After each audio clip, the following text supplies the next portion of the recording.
On the day we celebrated, we mourned another death of another unarmed black person. And it continues to happen over and over again. And I'm one of the people who I don't like to talk about problems unless we can also address solutions. So I'm here today to talk about some solutions with some young people who are going to be in this fight for a very long time. So thank you guys for being here today. We're going to start today with the panel discussion. I have questions for you guys, pointed questions, and feel free to expound, and I may ask you more questions. I want this to be a discussion, and we reserve 15 minutes at the end for the audience to ask questions, okay? All right. So, Talik, Elise, and Jerome, you all represent the next generation of activists. What are young people saying and doing on a local and national level? Yeah, thanks for that question. I always say all the time, not only are we the next generation, but we are the now generation. I think about, seeing a summer filled of protests and seeing a generation of young people take the mantle to want to be involved and engage. And I say we see young people very unapologetic about what we know we deserve in this moment. I think we understand that we deserve to live in peace. We deserve to have a quality education. We deserve to have health care, not based on who we love or who we choose, but who deserve these things because it's humanity. And so I think we see a generation that has really took the mantle, not asking for justice, not negotiating justice, but to demand justice. I say all the time, as I said yesterday, we could talk about bipartisanship and we could talk about negotiations, but I think this generation understands that our lives would not be negotiated at the expense of more black and brown lives to be dead in our streets. And so I say the generation is just ready now to be at the table. As Shirley Chisholm said, if they don't give us a seat at the table, we're prepared not only to bring our own folding chair, but to bring our own folding table too with it. And so we're taking it by storm because, as I said, we understand what we deserve in this moment in time. Thank you. Elsie? Thank you. In this generation, I've noticed that a lot of people have been saying this is the last revolution, and I really do believe that we're the ones that are going to change laws, and we're the ones that are going to be out in the streets making sure that what we've been fighting for the last, 400 years is finally being put out into action. And part of that, what we're doing is we're focusing on the healing part of everything that's happened. There's so much generational trauma that we need to focus on not only fighting, but also having the strength to heal that trauma so that we can heal and we can use and not drain ourselves as activists, because even living black is activism. So I truly believe that a part of not only fighting for the cause, there's also a lot of healing that needs to happen, and that's what we've been focusing on as youth. And just like you said, we're taking them by storm, and I really do believe that I'm a part of that change, and I'm honored to be. So, thank you.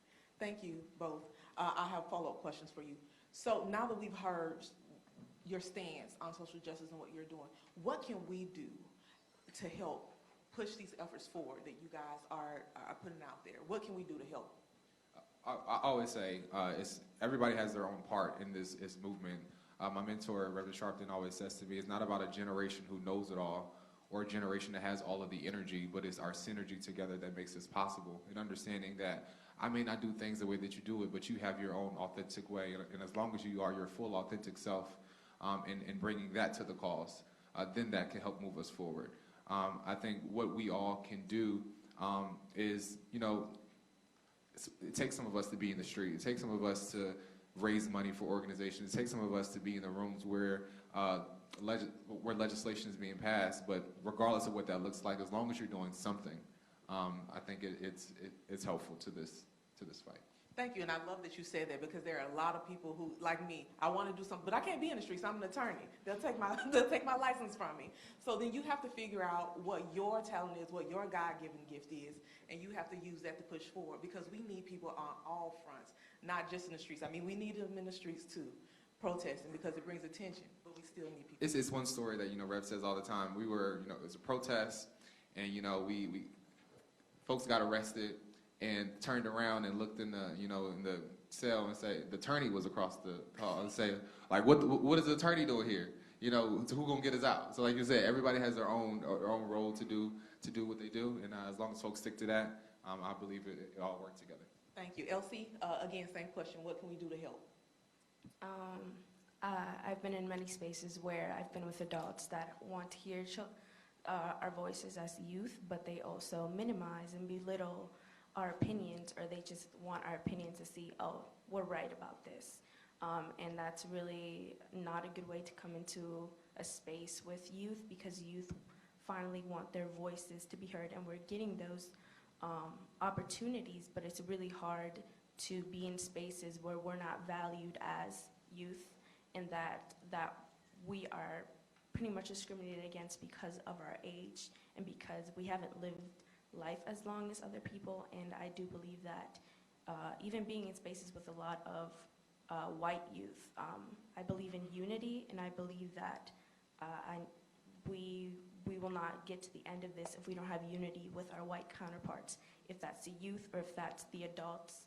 And I believe in having spaces where we feel comfortable being with just people of color, and spaces where we're all in unity talking about how do we heal from this and how do we do these fights. And not, like you said, it's not only being out in the streets, also changing laws, being on the other side of the stage, and just expressing however you can, like being poets or being out like an activist or doing art or just sharing a speech, anything. It really is activism. So. Okay, thank you. And now we're going to segue. Speaking of having young people in places of power, we have Angela, who is the NAACP president of the local chapter here, correct? Okay, so you're after my own heart. One of our board members got me on board with the NAACP about 3 years ago. And so I want to ask you, I know you're leading this chapter, but have you seen change after George Floyd's death? Well, I mean, I will actually preface this with saying that in a lot of ways, the murder of George Floyd was not the first and not the last and not the only murder that's happened here in Minnesota. So we've seen murders happen from Dalal Eid and to Dante Wright after George Floyd's murder, and then before, even thinking from 2000 until today, there have been over 400 murders in the state of Minnesota by police officers, and it's not just to black and brown people, but also, and not just in Minneapolis and St. Paul, but all across the state. And so this is actually something of an issue that we have been fighting for, and fighting against police brutality even before 2000. In 1920, there was the lynching of 3 black men in Duluth, Minnesota. And after that lynching, Minnesota actually had the first state in the nation to have an anti-lynching bill, which we don't have on the federal level. But that anti-lynching bill actually had eclipsed and was never renewed in the 1980s. And so there's been, for decades, if not a century, work from black people here to fight state supremacy, fight police violence and state violence. And the fact that you're asking what has changed since in this past year, unfortunately, when it comes to tangible policy that has passed, very little has changed. When it comes to a lot of words and a lot of politicians who have expressed their sympathies, a lot of people have. But it's almost at a moment of when I want to rephrase exactly what Tiffany from Jamar Clark's sister said yesterday at the rally was, if she had been listened to then when Jamar Clark was murdered by the 4th Precinct Police Department, the Minneapolis Police Department here in Minnesota years ago, if the families had been listened to years ago, up until even 5 months before George Floyd was murdered, Tashira Garraway was in a meeting with the governor and the attorney general and told them that the next time a black man is murdered in this city, the people will revolt. And she said that point blank 5 months before George Floyd was murdered. And she was not, and this is something that Representative John Thompson said, she was not psychic, she was just black in this state. And so, we're not psychic, we're just black, and the fact of the matter is, until we actually see the tangible change, then, you can't say that anything has truly happened. But I do think on the positive note, we did see the conviction of Derek Chauvin, which is really something that we have never seen in this state. Of the 400 murders that I've talked about since 2000, only 4 or 5 police officers have been on trial, and most are acquitted except 2. The first one that was ever convicted of murder in this state was a black Somali man who murdered Justine Demond, a white woman, and then the first white police officer we've ever seen convicted of murder in this state was Derek Chauvin for the murder of George Floyd. Thank you. And the other part to the conviction of Derek Chauvin, we are keeping a close watch on this sentencing. So I don't want us to get too close and too cheer for this victory. I want to make sure that he is penalized to the full extent of the law. And so that's the next thing that we want to make sure that we follow up with this. So as you guys continue, I always say this, and this is not literal, but make sure you keep your foot on the necks of those in charge to make sure that they see this thing through, okay? So I wanted to ask you specifically, what policies are you working on with the NAACP? Very quickly, and then we'll move on. Oh, yes, very quickly. So these are the things that we have brought to session on the state level to end white supremacist affiliation with police departments. 2 FBI reports have shown that there are targeted infiltration of white supremacist organizations into police departments to undercut police leadership.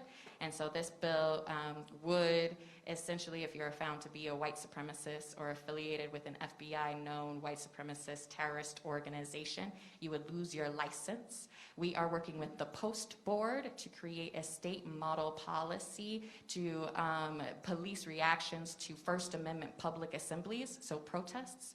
And right now there is no state model policy for police departments to respond to protests, and as such we have seen UN human rights violations of tear gassing of individuals, as well as rubber bullets being shot at teenagers, peaceful protesters, and the escalation and heavily militarization of the downtown area during the Derek Chauvin trial. So that state model policy would hopefully give some guidance to police departments on that level, and then revoke licenses from police officers who decide to use war tactics and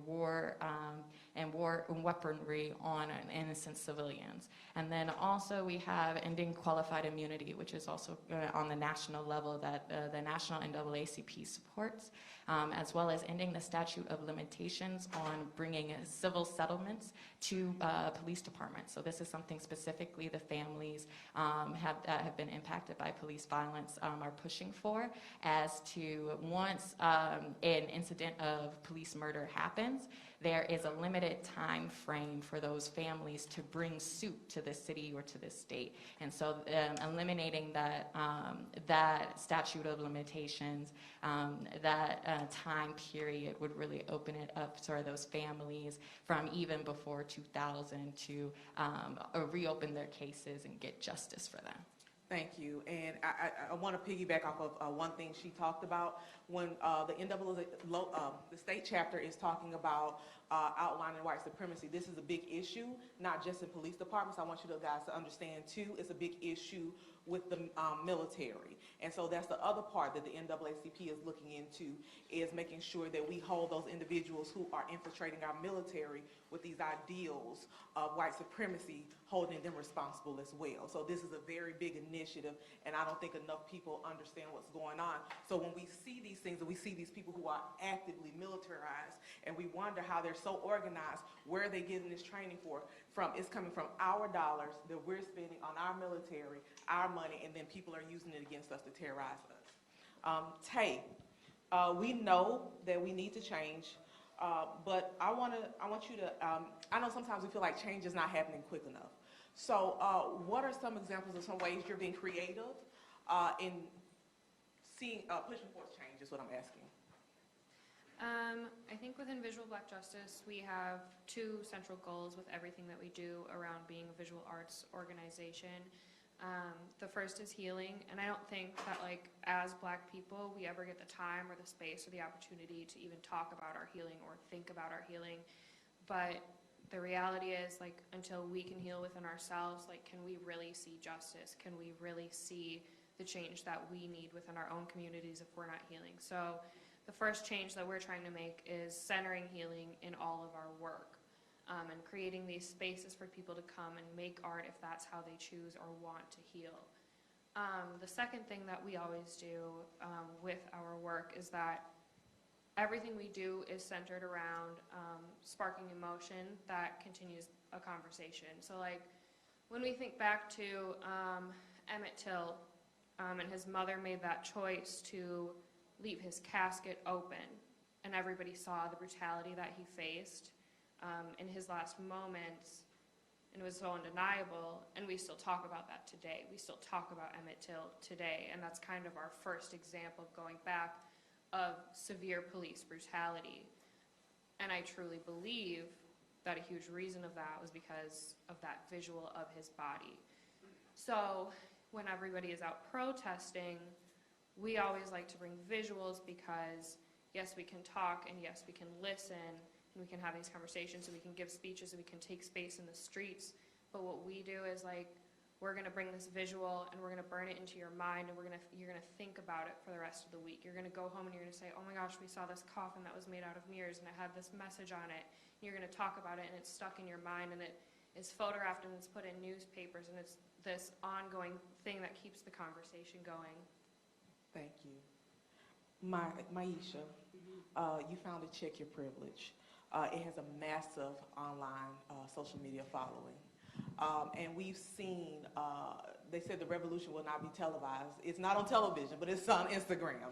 It's on Facebook. It's everywhere. Yeah. So Maisha, can you tell us how we can use social media platforms to continue to push forth the agenda of social justice? Absolutely. I mean, social media has its gift and its curse, right? On one hand, we have, you can get the message out faster, and once it drops and goes viral, you can get your message out, you can get movement building, you can get not sustained action, but you can get action in that moment. The curse of social media is that people look at it as a moment and not a movement. And so what we need to start doing is putting our energy behind centering our stories and centering the stories of victims of violence and keeping the narrative going, because what happens is people who become influencers, or I don't even know what to call myself a guide, right? They tend to, for example, I'll be very frank, when George Floyd died, all of a sudden my organization just blew up overnight, and it was several people who just wanted to be better white people, but they don't want to move into action. They just want to intellectualize what's happening to Black people. They don't necessarily want to mobilize and invest in organizations such as the George Floyd Foundation or the NAACP, et cetera. And so I think now, the time now for me, and the call to action for all of us is, it's actually not about the person behind the brand, because Check Your Privilege could be a brand, but it's a bigger mission and a bigger calling. It's centering our stories, it's fighting for justice, and oftentimes, the other curse I want to just mention is, when you all's family members die, what I often find myself having to do is telling white folks, stop passing around the video. You don't have to see violence enacted on us for you to have compassion for us. And so we need to start, again, changing that narrative, like, hey, this is what happened. this is exactly what you need to do. Because instead of moving into action and mobilizing and pouring in resources, they're signing up for workshops and courses to learn to be better white people. But it's bigger than that. And because they are white and have proximity to resources, they can pour their resources into our organizations and let us lead forward while they stand behind. And so we just need to specifically be specific about what we need. We need to be specific about our mission. We need to collaborate with other organizations and families and use our platforms for social good, not for social gain. That's the word. Thank you. And we see a lot of people who use it for gain and not the good. And we talk about this all the time. The labor is a lot of work to do, and there's a few workers. And so what I would encourage is people to really, who genuinely want to serve, who genuinely want to do good, to see good, to be good. It's not all about what's on social media, on TV, and taking a pretty picture. There is work to be done. Roll up your sleeves and get in the game. Humble yourselves and work. That's how we can move forward. And a lot of people want to be seen, but a lot of people do not want to serve. And so that's what I would encourage our young people. Encourage your people to serve. If you want to be great, like Adna says, you got to serve. You got to humble yourself. And that's really, if you humble yourself, I promise you, God will exalt you to platforms that you never thought you would go. And all you have to do is serve, help, do everything that you can do. You have a little talent that God has given you. It will take you wherever you need to go. So I encourage you guys to spread this to the young people, continue to serve. And going back to checking your privilege, one of the things that I encourage people, because I am an attorney, and most of the people I work with are white men, and I look like I look, and I have decided to show up unapologetically black. And yes, I am. And so I tell you guys, don't change who you are. Be who you are, show up fully prepared for the opportunities that are given to you so that you can make room for the next person of color who comes through that door. You operate in excellence, but you show up and you bring all your experiences with you. Because when I go into court, I'm still black. I still have cousins who are from the hood. My brother has dreads down his back and gold teeth, and I will never let that not be a part of who I am. And I still went to Oxford in England, okay? I graduated at the top of my class from law school, but I'm multifaceted, so I encourage you guys to continue to be who you are. And when you go into the room, when you go into the room with these white people and they ask you what you can do, speak up for me when I'm not in the room. You know how good of a worker I am. Absolutely. Promote me. Absolutely. That's what you can do. Put me in a place where I'm leadership, where I can hire some black and brown people who can continue to impact, because I don't hesitate. When I hire, I look for qualified candidates of color and white people. I'm looking all over the spectrum, and I have Hispanic, black, white people, and it is beautiful to be in a place of leadership where I have people who believe in me, who don't even look like me. They're white Republicans. They don't look like me, but they believe in me and they believe in my cause, and that's a testament to operating in excellence. Yes, ma'am. What I was going to say is someone said something about, I lost my train of thought real quick because I was so tuned in. I was like, ooh. But what I do want to say about social media is, I said be specific. So if you have a art organization, you have a specific call to action, be very specific. State what you need, where folks can send money to, who they need to email, and the folks will show up. Because we need to move them from the intellectualization of what they think they want to do to the heart. It's the integration of the head, heart, and hands. And right now, they're looking for the intellectualization, which is why they're running to influencers and not running to the movement. So be specific. Thank you. And I have one more question for you, Maisha. You're also a mental health activist. This is a big talk. We're talking about trauma. I talk about it with my own young cousins. We deal with a lot of trauma, and I love that we are breaking what we call generational curses of trauma. And so today, I wanted to ask you, what can you talk about with self-care, and what can we do to stay positive? Because there is so much negativity. There is every day we're reminded we're black. Absolutely. So what can we do to stay positive? I think we need to seek more joy. I mean, we spend a lot of time fighting and fighting for policies, but we don't know what joy is because the system has us set up to think we suffer all the time, right? And there's more to life than suffering. We know that suffering is part of life because even Jesus said, "You will suffer, for I have suffered for a little while." Or weeping endures for a night, but joy comes in the morning. And we have to remember that joy doesn't just come in the morning. Joy is in every moment. So even in the moments of grief and stress and sadness and frustration, there's the practice of gratitude. What am I grateful for today? I'm grateful that I am in this beautiful plus-size black body on this panelist with amazing young people who are going to be the world change makers. I'm grateful for that. I'm grateful for the breath of life to speak for the families, to support the families who have lost their lives for gun violence. So for me, it's a practice of gratitude. It's what brings me joy. I'm just gonna say this, scuba diving brings me joy. You don't see too many black folks scuba diving, but we gotta heal that trauma that we have with water because our ancestors were brought over across the transatlantic ocean. But that water brings me joy. It's cultivating joy and finding what brings our soul and our self-healing. But it takes us also to pause. Sometimes we have to step back just for a moment, just for even if it's a day. Take a step back before we can step forward, and that is what self-care is. Taking a step back. What do I need in this moment? What is liberating for me? Because at the end of the day, we're fighting for our own liberation, for our individual and collective liberation, and we can't have that if we can't take care of ourselves. So it's about putting the oxygen in our mask first, determining what I need, seeking joy, practicing gratitude, and trusting in the higher source to guide us along the way. Thank you. And I have a lady who's been sitting beside me so patiently and quietly, Myra. Yes. Thank you so much for being here today with us. I have a couple questions I want to ask you because I know it's not easy for you. And like you said, this is not something that you would choose, but you're here. And I thank you for your strength in being here. And while we cannot quantify loss, it's plenty of people in this room who can sympathize with you and empathize because they've gone through the same thing. How can we be here for you and your family today?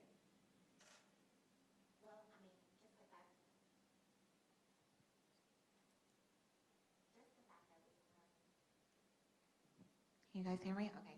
Just the fact that we're here, that we were extended an invite to come and to commune with people that have similar experience and are going to be the change for our family. That's the start. I would just ask that you continue to support us in the best way that you know how. I think we're still kind of figuring out what that will be because it is all so new. So as we just continue to navigate this, I just ask that you support our family and be there to help, give us some guidance on what steps that we need to take going forward and continue to do what you guys are doing because what you're doing is going to help us in the long run and continue to help invoke change in the future. Thank you. So you want us to continue to just stay put, let us know. We'll stay tuned in and continue to speak out is what she's asking for us to do. Before I move any further, we're getting ready to take questions from the audience. At this time, I want to thank you guys for your candid responses. Do you have a question for me? Okay. I want to thank you guys for your candid responses and for being here today and being honest. So we're going to take some questions from the audience at this time.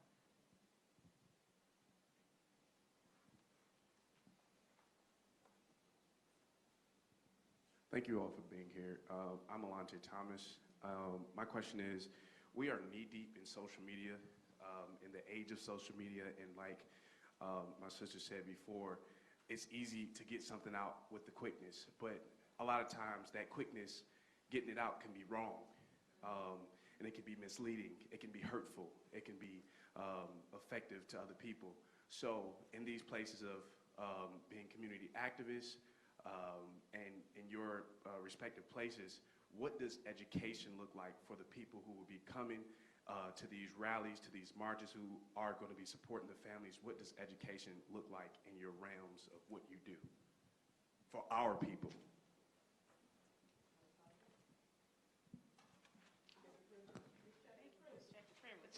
That's what they call me. No. I think, well, one of the first things I want to address is you asked about what happens when we give misinformation, right? It's taking ownership and showing back up on your platform and saying, hey, I gave the wrong information.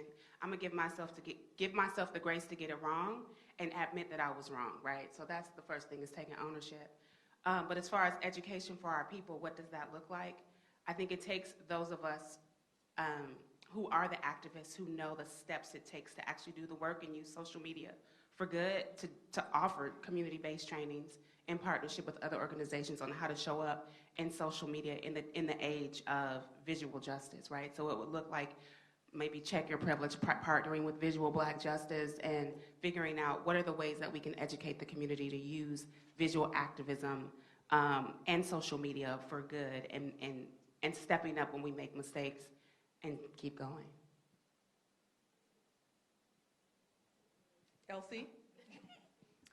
When it comes to social media, I've seen a lot of harmful posts and a lot of hurts with words and a lot of arguments of youth kind of going from both sides, talking about how there's so much fighting in the same communities even, and it's really hard to come together when the youth even are not on the same page, because some have more privilege than others and don't want to accept that, or they say the wrong things, or they don't know their place in the fight.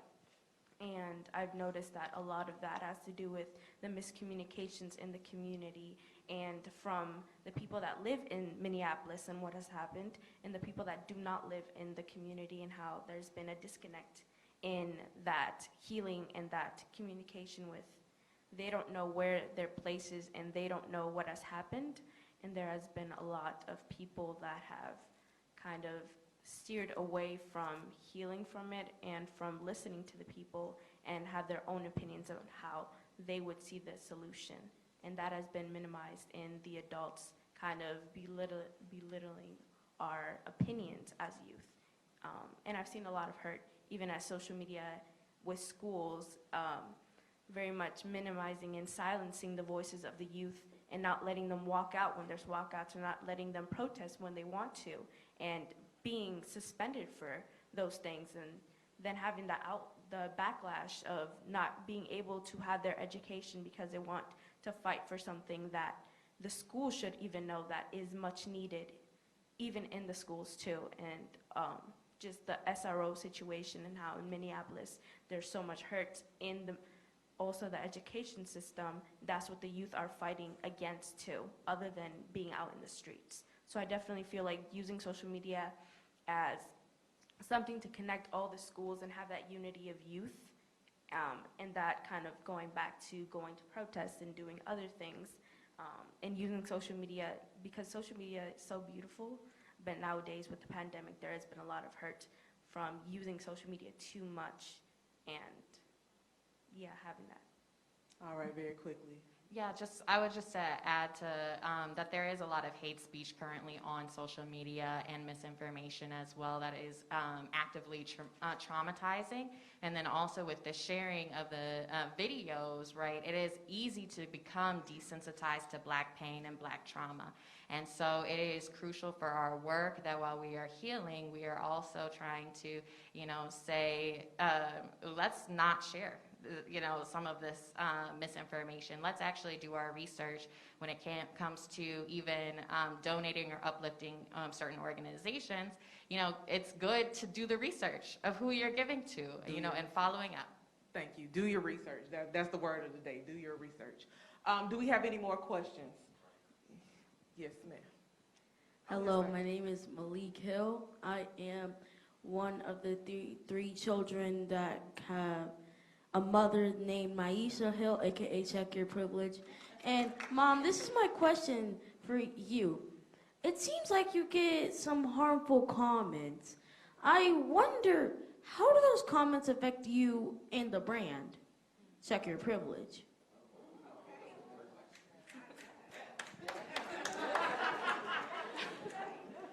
Well, I believe that's for you. we have a policy at Check Your Privilege called Block, Bless, and Report. Let me be real, though. There are times when we read the comments and we're just like, you get stuck because you can get pulled into someone else's bullying tactic. So, Malik, I think with the practice, with the help of you and the rest of the family, I've been able to notice that, hey, this is just a Block, Bless, and Report, and keep it moving. Because we also, as we're fighting this fight, got to be mindful of the energy that we put out there. So thank you for that question, Malik. Amen. Okay, 2 more questions. Yes, ma'am. Good afternoon, everyone. I am Ashante Antoinette Williamson. I serve as Ms. Black Sunshine State International Ambassador, and I'm also a proud volunteer with the George Floyd Memorial Foundation, Incorporated. So my question is for the millennials on the panel. As a millennial, the fight being on the front lines can be exhausting. That emotional pressure can really weigh on us.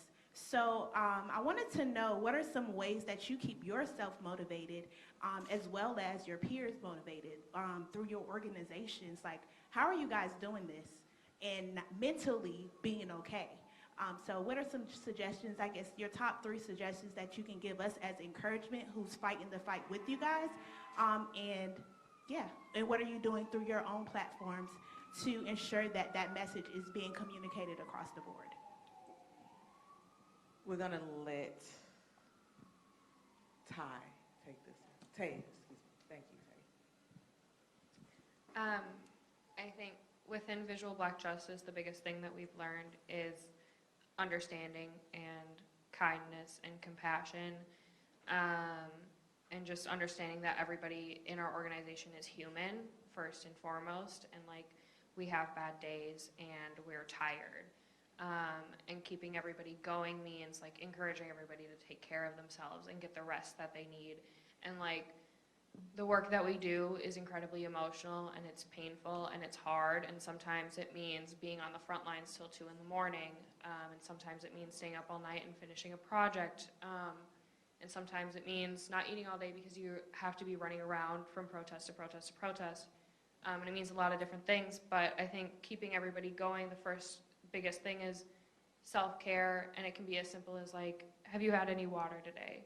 Or checking in on how everybody's feeling, or just really like humanizing each other and remembering that we're all human and we all make mistakes, but we're all, at the end of the day, we're here for a bigger cause.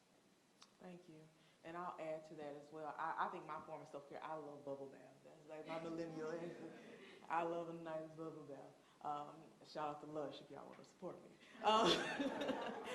And the other thing I do is I'm not afraid to say I'm a Black woman, but I'm not. I tell people, oh, you're a strong Black. I'm not a strong Black woman. I'm just Black and I'm a woman.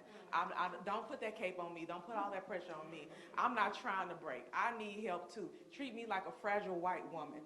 I'm serious. Don't put all that pressure on me.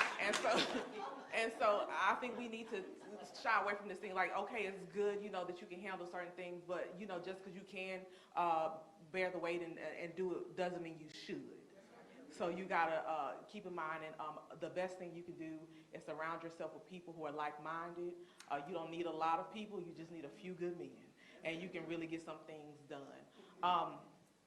We have one last question, and we're going to wrap this up. Hello, I'm Ashley Simone from Pro Bono ASL. Thank you to Tay from Black Justice, Black Visual Justice, for inviting us, and the George Floyd Memorial Foundation, and for welcoming us. 30 to 40% of victims of police violence have some sort of disability. How can organizations bring light or legislation to our disabled Black brothers and sisters? Oftentimes we see that there's a lack of access, whether that's captions or sign language interpreters, and so how can your organizations either step up and include access, or how can we bring legislation so our deaf brothers and sisters can also have access to this information? So I'm going to take it in 2 parts. With the first, with a lot of times while people discuss police brutality, it's also a lot of the calls are calls in reaction to, or the reason why the police are in someone's home is because of a call of a mental health situation. And so those are some things that police are not even equipped to handle, clearly.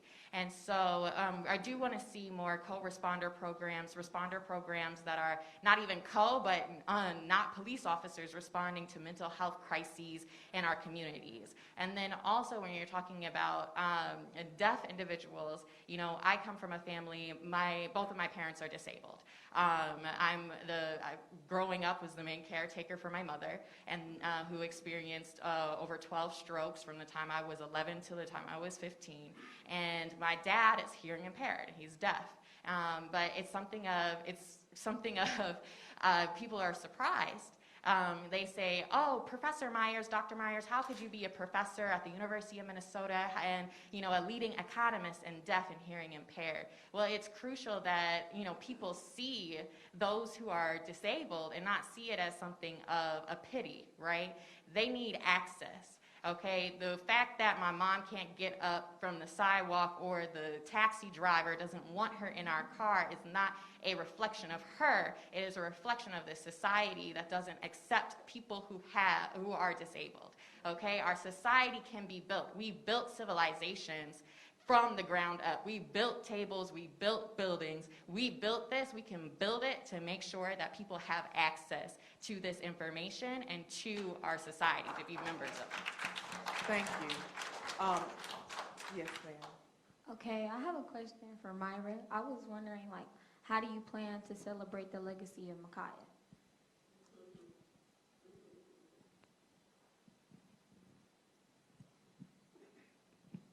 Thank you for that. You know, it's a question of where do we go from here? What can we do as a family to ensure that Micaiah's death will not be in vain? We're working with local leaders and advocates to support the passing of the Foster Youth Bill rights that will give children and teens in foster care the support they deserve by appointing a statewide ombudsman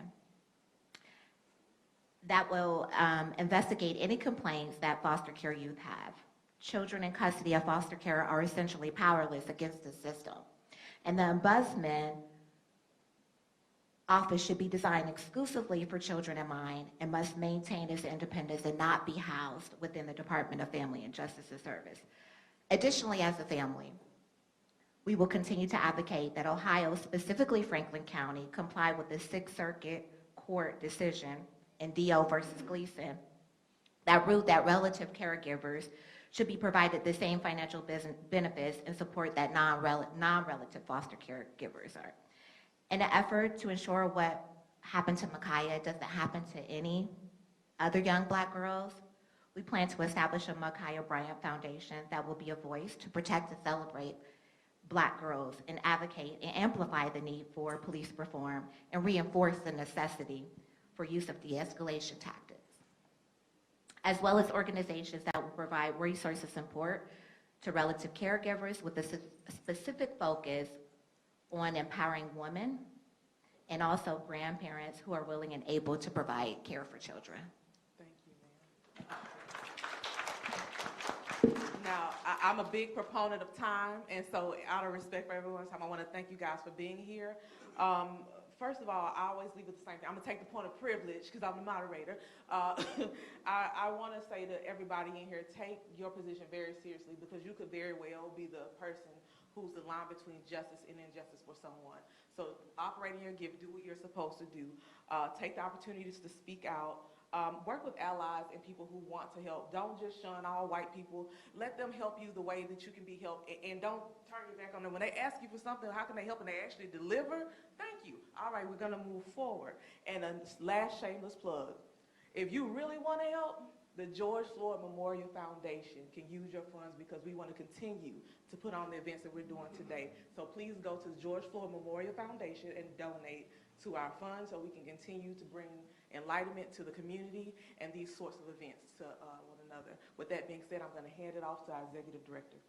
Thank you all. Let's give this panelist a round of applause. Before I give the closing remarks, I'm going to have Ms. Sharita Tate and Ms. Tara Browns to just give remarks on behalf of the Floyd family.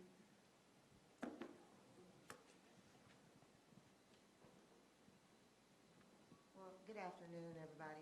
First, I want to just say thank you for everybody assembling here today. It was very inspiring to hear the young people talk about what they're going to do to move this forward for years to come. We want to say thank you to the community as a whole in Minneapolis. You know, when this happened almost a year ago with George, we were speechless. And we were, like most people, devastated at watching him being murdered. But one of the things that brought some sense of lightened the load a little bit for us is to see so many people who were engaging and involved and protesting and supporting and praying for us. As we knew we were embarking on this journey, we knew that we weren't doing it by ourselves. And so what I want to say to you all is that we appreciate you, and we feel like this is a second home for us. We spend a lot of time here now. We don't expect that will ever change because the connection that we have with you, it is like an extended family for us. So with that being said, I'll pass it off to my sister, but I just want to say we are eternally grateful for what you all have done and what you continue to do. And we're not going anywhere, so thank you so much. Well, my sister kind of said everything I wanted to say. Because we have these conversations all the time about, how much we really appreciate the support and how much people have shown up for us, and especially in this city. So we are grateful to be here, and just want to say that we're here, and we want to make sure that we, keep this movement going. And we'll work along with any of the groups here. If you need anything from us, just let us know. And we're happy to help out in any way that we can. And just thank you again. We appreciate it. Guys, this is the George Floyd family representatives. Make sure you give them a round of applause. Thank you guys for being here. In closing, thank you guys for coming. Thank our panelists. And remember, if you want to move to action on behalf of our event, if you like what you've seen here today, go donate to the George Floyd Memorial Foundation. Thank you.